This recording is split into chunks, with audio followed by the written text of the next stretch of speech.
resist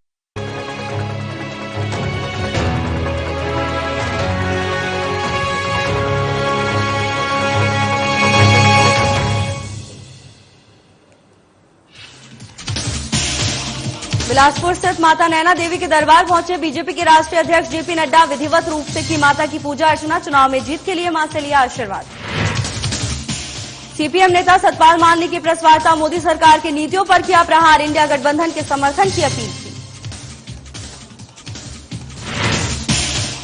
1 जून को होने वाले लोकसभा और विधानसभा उपचुनाव के लिए थमा प्रचार, मतदान केंद्र के लिए पोलिंग पार्टियां हुई रवाना, मतदाताओं के लिए मूलभूत सुविधा सुनिश्चित। लगातार बढ़ रही वनाग्नि की घटनाएं, 10,000 हेक्टेयर की वन संपदा जलकर राख। इस बार के वनाग्नि की घटनाओं ने बीते 4 सालों का तोड़ा रिकॉर्ड। इस साल गर्मी ने तोड़े बीते 10 सालों के रिकॉर्ड। बीते 24 घंटों में शिमला सहित कुछ क्षेत्रों में बारिश से आई तापमान में गिरावट, गर्मी से कुछ हद तक राहत मिलने के आसार। नमस्कार, खबर हिमाचल प्रदेश में आपका स्वागत है। मैं हूं आपके साथ भावना त्रिपाठी। रुक करेंगे प्रदेश के तमाम बड़ी खबरों की ओर। बीजेपी के राष्ट्रीय अध्यक्ष जेपी नड्डा चुनाव प्रचार थमने के बाद परिवार सहित बिलासपुर स्थित कुलदेवी शक्तिपीठ माता नैना देवी के दरबार पहुंचे। इस दौरान उन्होंने वहां मां माता की विधिवत रूप से पूजा अर्चना की और वहीं पर माता के प्राचीन हवन कुंड में आहुतियां डाली और कन्या पूजन भी किया और चुनावों में जीत के लिए मां से आशीर्वाद भी लिया। वहीं पुजारी वर्ग की तरफ से उन्हें माता की चुनरी और प्रसाद भेंट किया गया।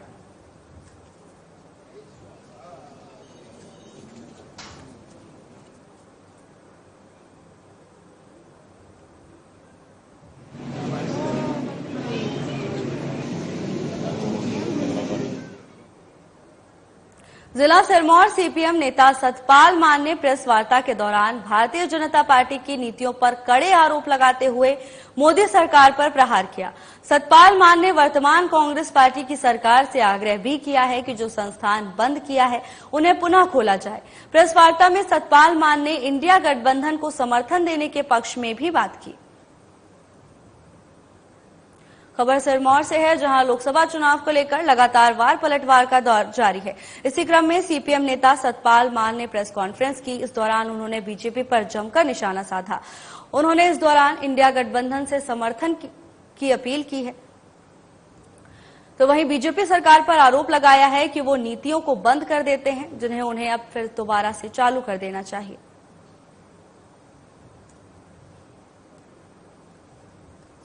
का जो ये तालमेल बना है, वो तालमेल इसलिए बना है कि हिंदुस्तान की जो सरकार, मोदी सरकार है, उसने पूरे देश के अंदर पूरी व्यवस्था को तहस नहस करके रख दिया है। और इसलिए आज के जो दौर में जो समाज की लड़ाई लड़ने वाले जितनी भी पॉलिटिकल पार्टियां हैं, जो सेकुलर पार्टियां हैं, उनकी एक ऐसी सोच है। और ये बात सही भी है कि क्योंकि मोदी ने आज से जो 10 साल पहले और जो गारंटियां दी थी कि यहाँ पे रोजगार की जो व्यवस्था करेंगे, वो 2 करोड़ रोजगार मिलेगा, जो क्या नाम करें, यहाँ पे तमाम तरह की जो हिंदू मुस्लिम की बात है जो वो लोग करते हैं उसके खिलाफ है।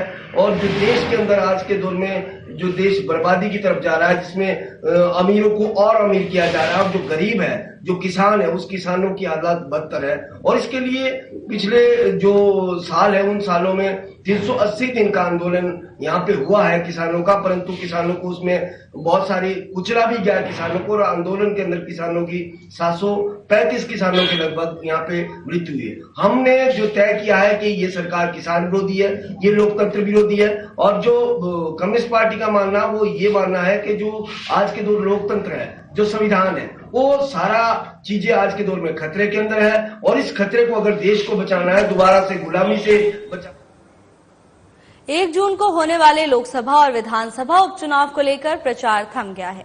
वहीं चुनाव आयोग ने मतदान के लिए सभी तैयारियां पूरी कर ली हैं। मतदान केंद्रों के पोलिंग पार्टी भी रवाना हो गई है। बताते चले कि 1 जून को सुबह 7 बजे से शाम 6 बजे तक मतदान प्रक्रिया चलेगी, जिसके लिए प्रदेश निर्वाचन विभाग द्वारा 7,992 मतदान केंद्र स्थापित किए गए हैं। सभी मतदान केंद्रों में मतदाताओं के लिए मूलभूत सुविधाएं सुनिश्चित की गई हैं। प्रदेश मुख्य निर्वाचन अधिकारी मनीष गर्ग ने बताया कि मतदान के लिए निर्वाचन विभाग ने सभी तैयारियां पूरी कर ली हैं और मतदान ड्यूटी में लगे सभी कर्मचारियों की रिहर्सल भी पूरी हो गई है। सभी मतदान केंद्रों के लिए पोलिंग पार्टी रवाना हो गई है, जबकि कुछ नजदीकी मतदान केंद्र के लिए आज भी पोलिंग पार्टी रवाना होगी। इसके अलावा सुरक्षा व्यवस्था के लिए भी पर्याप्त बल तैनात कर दिया गया है।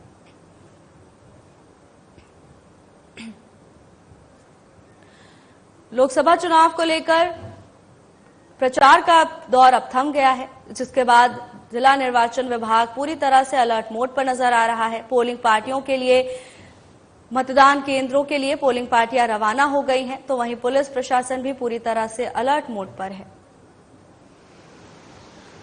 लोकसभा चुनाव के अंतिम चरण के लिए जिला निर्वाचन विभाग पूरी तरह से अलर्ट मोड पर नजर आ रहा है। मतदान कर्मियों को पोलिंग बूथ पर रवाना कर दिया गया है, तो वहीं मतदाताओं की सुरक्षा और उनको सुविधा मुहैया भी कराने के लिए मुस्तैदी से काम किया जा रहा है। मतदान को लेके पूरी तैयारियां कर ली गई हैं। चुनाव प्रचार जो है वो 6 बजे थम जाता है और 48 hours before the last time of poll. और इस दौरान जो है जैसे ड्राई डेज भी डिक्लेयर किए गए हैं और जो 1 जून को पेड हॉलिडे भी डिक्लेयर की गई है सभी प्रकार के एम्प्लॉयज़ के लिए। और जो इसके अलावा जो सारी तैयारियां हैं वो कर ली गई हैं, ट्रेनिंग्स करवा दी गई हैं पोलिंग पार्टीज़ की।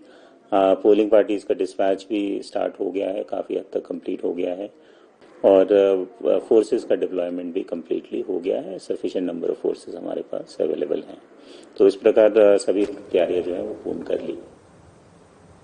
हिमाचल प्रदेश के जंगलों में आग लगने की घटनाएं थमने का नाम नहीं ले रही। बीते एक सप्ताह में आग की घटनाओं में 3 गुना वृद्धि हुई है। बता दें, इस बार की घटनाओं ने बीते 4 सालों का रिकॉर्ड तोड़ दिया है। वन विभाग के मुखिया राजीव कुमार ने बताया कि 10,000 हेक्टेयर से ज्यादा की भूमि की वन संपदा राख हो चुकी है और आंकड़ा लगातार बढ़ रहा है। उन्होंने कहा कि 3 करोड़ 5 लाख का नुकसान अभी तक वनों को हो चुका है। उन्होंने बताया कि पिछले 10 सालों में एक साल छोड़कर आगे के मामले बढ़ रहे हैं। 2021 से 22 में जंगलों में आग लगने की मात्र 33 घटनाएं सामने आई थी। 2022 और 23 में ये घटनाएं बढ़कर 860 पहुंच गई थी और 2023 से 24 में जंगलों में आग लगने की 681 घटनाएं सामने आई हैं। इन घटनाओं में इस दौरान गिरावट भी दर्ज की गई। वहीं 2024 से 2025 के अनुसार वर्तमान समय में ही ये घटनाएं 1100 के पार पहुंच चुकी हैं। बढ़ते तापमान के साथ वन संपदा को भारी नुकसान पहुंच रहा है। आंकड़ों के अनुसार एक साल छोड़कर लगातार आगजनी की घटनाओं में बढ़ोतरी होती जा रही है, जिसको लेकर पुलिस प्रशासन अलर्ट है। हालांकि तापमान के कारण लगातार वन संपदा को नुकसान पहुंच रहा है। अब तक 10,000 हेक्टेयर वन जलकर राख हो चुके हैं, जिसके कारण वन संपदा को भारी नुकसान हो रहा है।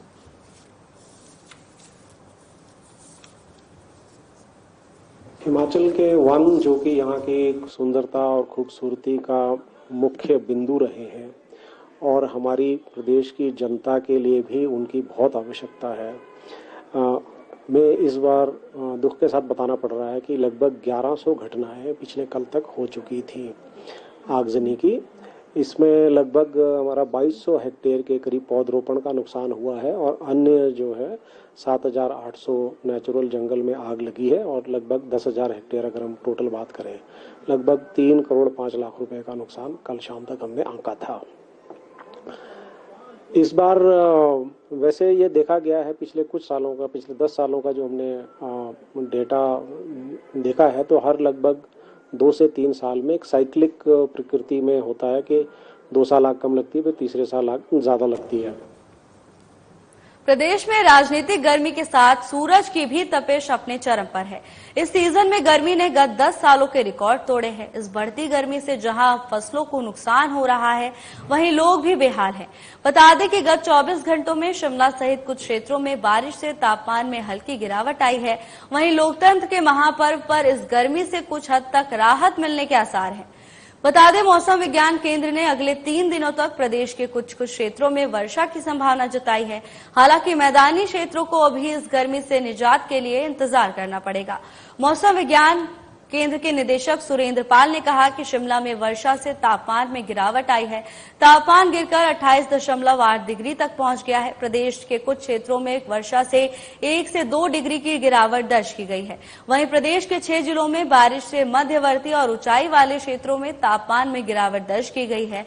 मैदानी क्षेत्रों ऊना, हमीरपुर, बिलासपुर, मंडी, सिरमौर और सोलन में अगले 48 घंटों के लिए हीट वेव का अलर्ट जारी किया गया है। बाकी प्रदेश में मौसम ठीक रहेगा। खबर शिमला से है, जहां मौसम लगातार करवट बदल रहा है। कहीं हल्की फुल्की बारिश देखने को मिल रही है तो कहीं लोगों को गर्मी से निजात के लिए इंतजार करना पड़ सकता है। मौसम विज्ञान केंद्र के निदेशक सुरेंद्र पॉल ने कहा कि शिमला में वर्षा से तापमान में गिरावट आई है, जिससे स्थानीय लोगों को काफी राहत मिली है। तो वहीं मैदानी क्षेत्रों में अभी राहत के कोई आसार नजर नहीं आ रहे हैं। हालांकि कुछ दिनों बाद बारिश के बाद वहां भी तापमान में गिरावट दर्ज की जाएगी। पूरे देश में गर्मी कहर बरपा रही है, तो वहीं इस साल गर्मी ने बीते 10 सालों के रिकॉर्ड तोड़ दिए हैं। हालांकि हल्की बारिश के कारण लोगों को थोड़ी राहत जरूर मिलेगी।